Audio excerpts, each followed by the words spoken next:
Buenas, estamos desde la ONU aquí en Ginebra con Richard Riaño, hacker Fiscalía, que ha hecho una investigación de ya 2 décadas sobre la conexión entre política y paramilitarismo en Colombia. Richard, ¿qué lo ha traído aquí a Ginebra?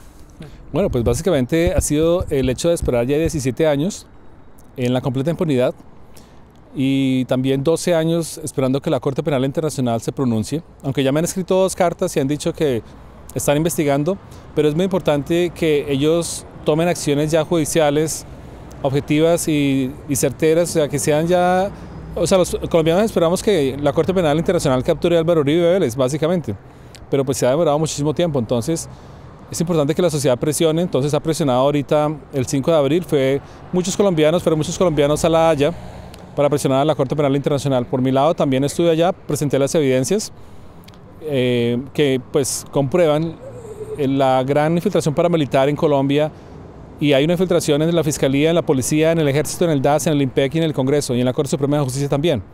Este tipo de infiltraciones pues, es lo que se tiene que denunciar. Entonces, aunque esto ya pasó en el 2002, comenzó, digamos, las investigaciones, vemos cómo Álvaro Uribe Vélez se ha perseverado en el poder, y ya en 2019 también está de nuevo ya directamente con Iván Duque, que llegó allá como fraude electoral, pero igual ha estado. Y en este momento pues siguen habiendo asesinatos de líderes sociales, crímenes de lesa humanidad, y es extraño ver, por ejemplo, a Néstor Humberto Martínez encubriendo atentados como el atentado al candidato presidencial Gustavo Petro. Esto es lo que se tiene que analizar. Pues en cuanto a Gustavo Petro, ya se comprobó que realmente sí hubo disparos a través de un análisis de audio forense por frecuencia espectral, que es una prueba técnica irrefutable científicamente. Entonces, todas estas evidencias pues ya se dieron en la CPI, y también hoy hablé ya directamente en la oficina del Alto Comisionado de los Derechos Humanos en Naciones Unidas. Entonces, ya con esta información que se dio a Santiago Martínez, que es el Desk Office para Colombia, es muy posible que haya un cambio muy importante para Colombia. Entonces, estamos a la expectativa de que eso suceda. Gracias. Usted habló de fraude electoral, habló de Gustavo Petro. Para el 2022 pensamos que es muy importante tener una registraduría con un sistema impecable, donde realmente la libre determinación del pueblo colombiano se exprese mediante elecciones limpias. Y en el 2022 seguramente Gustavo Petro se volverá a presentar. Vemos toda la popularidad que tiene aquí en Europa, los miles de colombianos que lo siguieron a La Haya. Usted como un técnico, como un especialista en informática de su nivel, que ha trabajado con el Estado, con la seguridad del Estado, ¿nos puede dar más detalles sobre cómo se hace el fraude en Colombia? Sí, claro. Ya como lo decía Rafael García, el director de informática del DAS, él lo confesó. Básicamente dijo que él había creado, digamos, un software o un programa de computador, el cual lo que hacía era listar las mesas de votación. Entonces allí encontraba el nombre y la cédula. Como todos sabemos, si usted quiere ir a votar, tiene que ir a la mesa de votación y allí presenta su cédula. El jurado electoral tiene únicamente el número de su cédula, pero no su nombre. Entonces lo que se hacía era que pues no se contaba con la presencia de electores, sino que a través de este software le daba el listado del nombre y la cédula. De esta forma, pues la persona llegaba con ese listado, el fraude, y comenzaba a rellenar donde estaban los números de cédula, pues ya sabía el nombre y comenzaba, digamos, a comparar, y así de esa forma, pues llenaba listados y listados de nombres de gente que nunca votó en realidad. Pero esa fue la forma como se hizo. Ahora, en las elecciones de Iván Duque se hizo también una alteración al software llamado Business Intelligence SQL, o sea, Business Intelligence SQL, y a través de este sistema de operación de bases de datos se logró alterar el resultado del escaneo. Si en el escaneo, en los formularios decía el número 5, por ejemplo, se podía programar que votara al sistema el número 25, o sea, que arrojara como resultado del escaneo no el 5, sino el número 25 o el que se quisiera, de forma automática. De esa forma pues podemos ver que los escaneos fueron alterados, obviamente, y que no daba los resultados ya para hacer la suma con los resultados originales. Y así fue como se hizo el fraude en Colombia. Y hubo 2 empresas que estuvieron allí conectadas. Si las personas que quieran mirar esto pueden ir a la página de internet, a mi página hackerfiscalía.com. En la sección de casos hay uno que se llama fraude electoral. Como el fraude ya pasó, la única opción que tiene Colombia y de hecho todos los gobiernos del mundo básicamente es que implementen una tecnología blockchain. La tecnología blockchain lo que permite es que tanto el emisor como el receptor de esa comunicación no sean reemplazados. Y esto es lo bueno de esta tecnología. Por ejemplo, Sierra León en África ya lo está usando y de esta forma pues, se previene muchísima corrupción. Eso es lo que se tiene que implementar en Colombia. Entonces toca cambiar la ley del sistema electoral de la forma como se hace, pero antes de que eso pase, pues expertos en blockchain tienen que ir para establecer cómo es la logística de esta nueva tecnología. Hasta el momento la gente podría votar, por ejemplo, desde su teléfono celular. Esa sería la opción y no tener que ir a un centro de votación, aunque también contar con unos computadores en el centro de votación para que la gente que no tenga celular o acceso a eso, pues lo puedan hacer.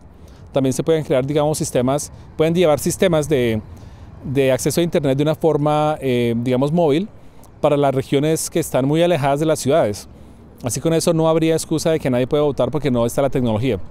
Esa es la solución. Listo, gracias por la información. Con respecto al electoral, a mí me parece como supremamente importante mencionar este tema que es en Colombia. Yo mismo fui acompañante internacional para las elecciones en Venezuela, donde incluso la asociación Carter definió al sistema venezolano en sistema electoral como el más seguro del mundo, ¿no? De una manera informatizada, con huella dactilar y toda la cosa. ¿Qué posibilidades habrían desde esta perspectiva de que en Colombia se pudiera dar actualmente en todo el cuadro que hay, ¿no?, informático, un tipo de sistema muy parecido al venezolano que ya ha sido ejemplo en Europa y en otros países asiáticos desde esa perspectiva? Bueno, indiscutiblemente, digamos, los sistemas de identificación biométricos, en este caso de huella dactilar o del iris del ojo, o incluso la lectura de la cara también, o sea, son posibles para identificar a la persona. Si los celulares tienen buenas cámaras hoy por hoy, entonces podrían hacer ese reconocimiento facial, ese reconocimiento del iris, por ejemplo, si hay suficiente luz, o de las huellas, depende de la tecnología que se esté utilizando. Como, digamos, elemento de identificación sería excelente, obviamente ya es necesario que haya biotecnología, pero también, digamos, esa tecnología que está detrás, que es la misma que utilizan Bitcoin. Y de esta forma pues se puede, digamos, garantizar de que no se reemplacen tanto al elector como, digamos, el resultado final en la registraduría. Entonces, de esta forma se podría, digamos, conseguir ese tipo de transparencia en las elecciones de cualquier país. Como nuevamente Sierra León en África ya lo está haciendo, y sería interesante mirar cómo cuál fue la experiencia, ¿no?, antes, durante y después de la implementación de esta tecnología. Tú comentabas de pronto en algunas ocasiones de que tú comenzaste tus investigaciones como agente del CTI en el norte de Santander y evidentemente de que había una conexión muy fuerte de paramilitarismo en esas zonas fronteras con Venezuela. ¿Qué información tienes tú probablemente de las infiltraciones paramilitares que habían hacia territorio venezolano para desestabilizar el estado del vecino país y también para que justamente se cometieran masacres y otra cantidad de delitos de lesa humanidad en el territorio colombiano? ¿Cómo es esa situación ahora, que es supremamente interesante, sobre todo si vemos lo que es hoy por hoy la situación colombo-venezolana y el panorama geopolítico que se está llevando actualmente en Sudamérica, ¿no? Basado en la evidencia técnica, se ha comprobado que el paramilitarismo comenzó desde 1983, pero después, en el año 2001 y 2002, cuando ya entró en vigor como fiscal Luis Camilo Sorizaza y como presidente Álvaro Uribe Vélez, se les dio un impulso y un apoyo extraordinario y exponencial, digámoslo así, a la infiltración paramilitar, a los paramilitares que se apropiaron del poder. Y pues en ese sentido, como esta infiltración paramilitar ha existido en gran escala, pues ya no es secreto que la infiltración paramilitar existió. Hoy por hoy hablamos ya de parapolítica, incluso en la política pues ya se ve. Y según las evidencias que tengo pues, de infiltración en esos estamentos del Estado, pues realmente esto ha continuado y hasta ahora. En el pasado, cuando se tomó la agenda de alias El Iguano de Jorge Iván Álvarez Zapata, allí se demostró que realmente habían teléfonos que relacionaban, digámoslo así, a la frontera. Había un teléfono llamado Frontera, otro teléfono que lo mencionaban como fusiles, otro teléfono relacionado con munición, y otra persona de un avión. Si Aras el Iguano está en la frontera con Venezuela y hablan de avión y hablan de este tipo de conexiones, pues es muy posible que haya habido también, digamos, conexiones con Venezuela. O sea, ya se ha demostrado que los paramilitares han entrado a Venezuela y pues Jorge Iván Laverde Zapata estaba allí, que tenía muchísimas conexiones. Hay más de 8.000 llamadas, por ejemplo, de Jorge Iván Laverde Zapata. Entonces, por eso es que es importante que se analicen, digamos, estas llamadas y que se analicen, digamos, todos los intermediarios que habían a través de él y los cabecillas que estaban conectados, en este caso, con teléfonos que el gobierno venezolano puede tener. Si esos teléfonos de Venezuela se conectan con los teléfonos que yo tengo, ahí vamos a descubrir quiénes eran los intermediarios de esa infiltración paramilitar que hubo en Venezuela, y obviamente la hubo. ¿Qué informaciones también podrías tener con respecto a lo que se llegó a conocer popularmente como el Plan 2000 de Álvaro Uribe, la exportación de paramilitares a Europa para hacer espionaje y entonces dar información al gobierno colombiano de gente progresista o incluso gente que tuvo que salir del país por las causas de la guerra y que estaban justamente intentando denunciar temas de violación de derechos humanos, no solo en España, sino en otros lados en el exterior, ¿no? Sí, yo tengo entendido que, pues, obviamente él daba, digamos, pasaportes diplomáticos azules para poder llegar y de esa forma hacer escalas en diferentes lugares de Europa, pero también los paramilitares en ese momento fueron invitados por Jorge Bisbal.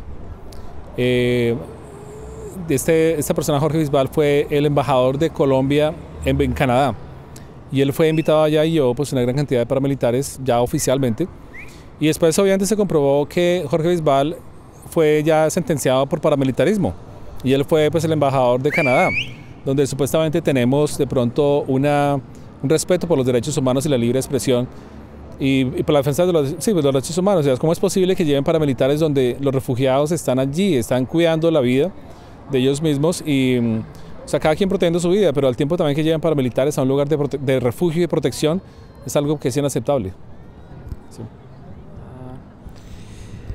Entendemos que usted tuvo que salir del país luego que hizo las denuncias pertinentes ante la comisión de acusación, se refugió en Canadá y aún desde el exilio trabaja por los derechos humanos en Colombia. Parte de este trabajo implica este circuito que está haciendo en Europa, en La Haya, en Ginebra, en La Haya donde denunció el paramilitarismo con su base de datos. Me pregunto si usted nos podría acompañar aquí en nuestro trabajo en la ONU, en Ginebra, en el Consejo de Derechos Humanos, donde podríamos denunciar, además de lo que ya denunciaba en La Haya, el fraude electoral y explicarle a la sociedad civil global, a los estados, cómo se hace el fraude en Colombia. Sí, claro, ya, esa es la idea mía, o sea, ya es persistir más que todo. ¿Y por qué persistir? No es un asunto político para nada, sino más que todo llevar las evidencias que tuve desde el 2001, desde 2002 cuando me echaron de la fiscalía, obviamente porque querían tapar esas evidencias. Y para mí ha sido, digamos, un compromiso ético con el país, un compromiso por la justicia de Colombia. Y como tengo esas evidencias que son claves, pues lo importante es seguir, es persistir. Es persistir y por esa razón, pues sí, pienso venir más adelante también aquí en junio a las Naciones Unidas para continuar la denuncia. Hoy fue un gran paso con Santiago Martínez, de la Oficina del Alto Comisionado de Derechos Humanos para la ONU. Y bueno, ya habiendo hablado con él, es muy posible que le transmita pues, también informaciones a Michelle Bachelet, la Alta Comisionada de las Naciones Unidas. Entonces yo pienso que es un paso importante, no solamente hoy, sino también haberle enviado esto a la CPI. Y en junio, pues aquí volveré porque es importante que se haga un control, se haga un seguimiento, como en todo proyecto, no es solamente a nivel judicial, como en todo proyecto toca establecer unas milestones, o sea, en este caso como unos momentos de control de los proyectos, y esto es lo que se tiene que hacer. Toca aplicarle alta gerencia, digámoslo así, a este tipo de investigaciones para que salgan a flote y que realmente no se quede y no se convierta ni la ONU ni la CPI en una comisión de absoluciones como ocurre en Colombia, internacional, obviamente. Bueno, dos cosas. La primera, ¿qué mensaje primero le darías a los países miembros del Consejo de Derechos Humanos? ¿Qué petición le harías? De igual forma, explícanos de pronto qué petición o cómo fue la reunión con el Alto Comisionado de Derechos Humanos y el Desk Officer para Colombia. Y también por otro lado que nos expliques cómo, si vemos la situación actual de Colombia con el asesinato de líderes sociales, con lo que ha sucedido estos últimos días en La Minga y con lo que tú has recogido, ¿qué conexiones hay y qué continuidad hay de todo lo que has investigado? Como dos articuladas preguntas. Sí, yo pienso que el mensaje principal para la ONU en este momento es que, por un lado, también solicito que se reabran, digamos, la facilidad que tenían los colombianos para poder salir refugiados, salir al exilio, en este caso a Canadá, por ejemplo. Entonces se pediría, por ejemplo, que también abra las puertas, o sea, que Canadá abra las puertas de refugio, porque en este momento colombianos están saliendo fuera del país y están metiéndose en problemas, digámoslo así, porque ellos, una gran cantidad de colombianos recurre a solicitar pasaportes mexicanos de forma fraudulenta, y de esta forma entonces entran a Canadá y allí, pues, como los capturan porque son de una forma fraudulenta, entonces ya no tienen derecho a refugio, y los colombianos, pues básicamente la intención era entrar a Canadá. Entonces, para evitar ese tipo, digamos, de condiciones en las que se metan en problemas, es importante solicitar al gobierno canadiense, a través de las Naciones Unidas, que considere reabrir las puertas inmigratorias para Colombia de una forma urgente. Ya, pues, como vemos en Colombia, en este momento está en forma continua siendo manipulado por el gobierno corrupto de Álvaro Uribe Vélez. Hay asesinatos de líderes sociales, algunos quieren salir del país, pero Canadá, que es el principal receptor de refugiados en el mundo, tiene cerradas las puertas para los colombianos en este momento. Entonces, es un momento para decir que abran las puertas de nuevo para que esto funcione.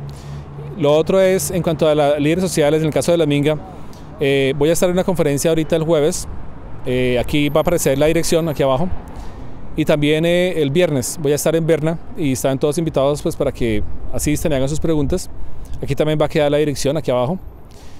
Y es importante que se tome el tema de la infiltración paramilitar en Colombia como una ficha clave que ha sido, en cierta forma, asesinada, digamos, del mapa. O sea, tanto fiscales como investigadores fueron asesinados por investigar esto. Yo tuve que salir del país en menos de 48 horas y tengo las evidencias, que las he tenido por 17 años, pero la justicia internacional no ha puesto atención a estas graves evidencias, ni la Comisión de Acusaciones, ni la Corte Suprema de Justicia, ni la Fiscalía General, en 17 años.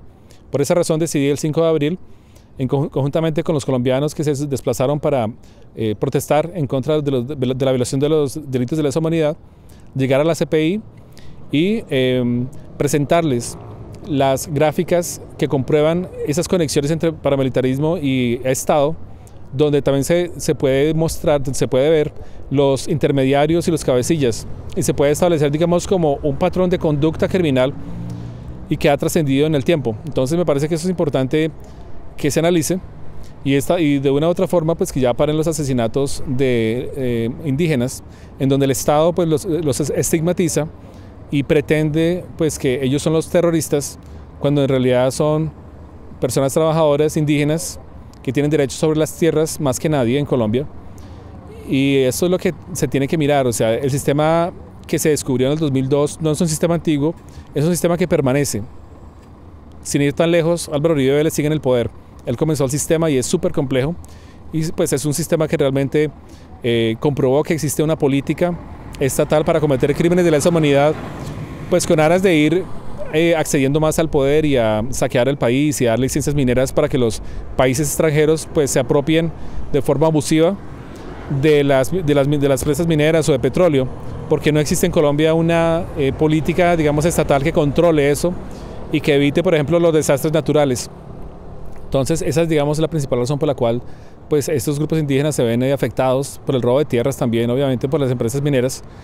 Y, por ejemplo, Canadá, hace poco el ministro de Comercio Internacional, François Philippe Champagne, él creó una figura de defensor de la empresa responsable, defensor del pueblo de la empresa responsable. Pero esta se creó en el 2018, en papel se creó el cargo, pero no ha sido elegido una persona de carne y hueso que esté allí al frente de esta posición. Entonces, eso es algo que tiene que también la ONU analizar, porque desde el 2013 la Comisión Interamericana de Derechos Humanos ha estado insistiendo al gobierno canadiense que se cree un organismo para que las empresas canadienses trabajando fuera del país, o sea en Latinoamérica, no estén envueltas en delitos de lesa humanidad, como ya han recibido bastantes denuncias la Comisión Interamericana de Derechos Humanos. Entonces, la Comisión ha estado enviando comunicados al gobierno canadiense desde el 2013, lo hizo continuamente, excepto en el 2017, y en el 2018 entonces por fin crean esta figura del defensor del pueblo, que es importante que ya nombren una persona para que se haga cargo de estas violaciones. Las dos últimas preguntas que tendría. La primera, ¿y Álvaro Uribe? ¿Qué es aquí Álvaro Uribe? ¿Qué representa Álvaro Uribe en todo esto? Álvaro Uribe y su familia, ¿no? Tengo entendido sus hijos, sus hermanos, etcétera. ¿Qué tan involucrados están en temas de corrupción y paramilitarismo? La segunda es que hubo aproximadamente unos 4 o 5 años donde salieron unos artículos, incluso aquí en la prensa suiza, de indicaciones que habían sobre mercenarios colombianos en países como Irak, el Yemen, Siria, enviados directamente desde Colombia a sabiendas del gobierno colombiano, desde las instancias militares de la policía, e incluso se rumora que habrían también presencia de grupos de autodefensas y paramilitares en Colombia. ¿Qué información podrías tener de eso o qué percibirías de esa situación, ¿no? Sí. Hay algo muy claro aquí, y es que la información que tengo quiso ser destruida desde el mismo momento en que la Fiscalía corrupta de Luis Camilo Soria Saza supo que se estaba realizando esta investigación. Y es básicamente que allí está las personas más importantes del paramilitarismo en Colombia, como Salvatore Mancuso, estuvo en estas conversaciones telefónicas.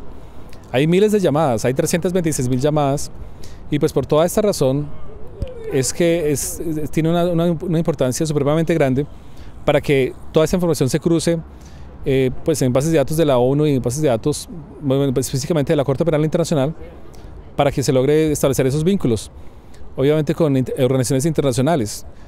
Lo importante es que esos teléfonos que están allí, esas 326.000 llamadas, no han sido analizadas por el gobierno colombiano, porque no les interesa.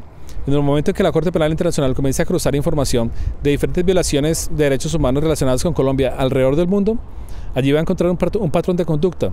Va a encontrar que de ese teléfono colombiano que tengo acá en la base de datos, hicieron una llamada a un teléfono X, y desde ese teléfono X habían más llamadas con el resto del mundo, con diferentes países.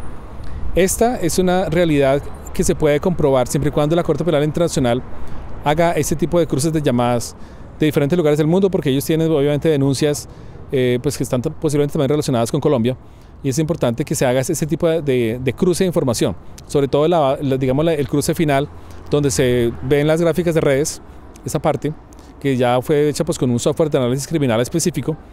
Entonces, si eso se cruza, pues se pueden ver, digamos, conexiones reales con actores de todo el mundo. Es que el paramilitarismo no fue, digamos, algo local, individualizado en Colombia, sino fue pues un fenómeno estatal que pues infiltró todas las ramas del poder, no solo en Colombia, sino en el exterior, porque la muestra está en que las empresas, ya como lo ha dicho la Comisión Interamericana de Derechos Humanos, han habido violaciones de derechos humanos en Colombia por empresas canadienses.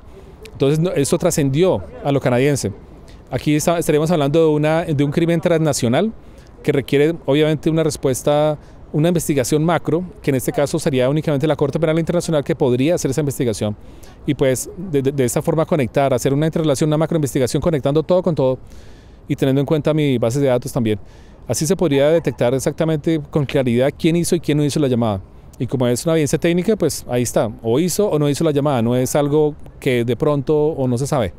Entonces, por eso es importante esas evidencias, y pues yo apuesto a que realmente la Corte Penal Internacional vea con seriedad esas evidencias, y si me llama para poder ahondar en la parte investigativa con el software de investigación que tengo, pues lo podemos hacer con muchísimo gusto. Yo estoy dispuesto a venir cuantas veces sea a la Comisión, a la ONU, para explicar todo esto. Bueno, sí. Muchas gracias. Okay, perfecto. Muchas gracias a todos por la audiencia, y pues aquí para presentarnos un poquito, porque no nos presentamos al principio. Sí. Bueno, yo soy David López, soy representante de la Asociación Le Pont. Asociación Francesa ante Naciones Unidas, con estatus consultivo. Trabajamos también en tema de derechos humanos, razón por la cual pues, nos interesa la información que tienes en materia de derechos humanos, ¿no? Y razón por la cual también surgen todas las preguntas que habrían muchas, ¿no? Pero no nos pasaríamos aquí a las 4 horas a poder preguntar, ¿no? Y de pronto no todas las respuestas la tienen. Pero es muy interesante desde esta perspectiva saber una cantidad de cosas que nos puedan dar claridad técnica y evidencial de lo que hay actualmente en Colombia. Sí. Pues gracias a todos, pues ya todos me conocen, soy hacker Fiscalía desde Canadá, es detective del CTI del 2002 y pues el Estado me echó, obviamente para querer tapar las evidencias, pero las tengo aquí, pues las estuve en Canadá por 17 años y ahora pues ya las he entregado en forma completa, 100% a la CPI y a las Naciones Unidas hoy en una reunión que hubo esta mañana. Soy Leonardo Rodríguez Pérez, trabajo con la Asociación Americana de Juristas, una ONG con estatus consultivo ante la ONU, con oficina en la ONU Nueva York, en la ONU Ginebra y presencia en varios países de América. Muchas gracias a todos por su atención y pues esperamos que estén conectados siempre. Gracias.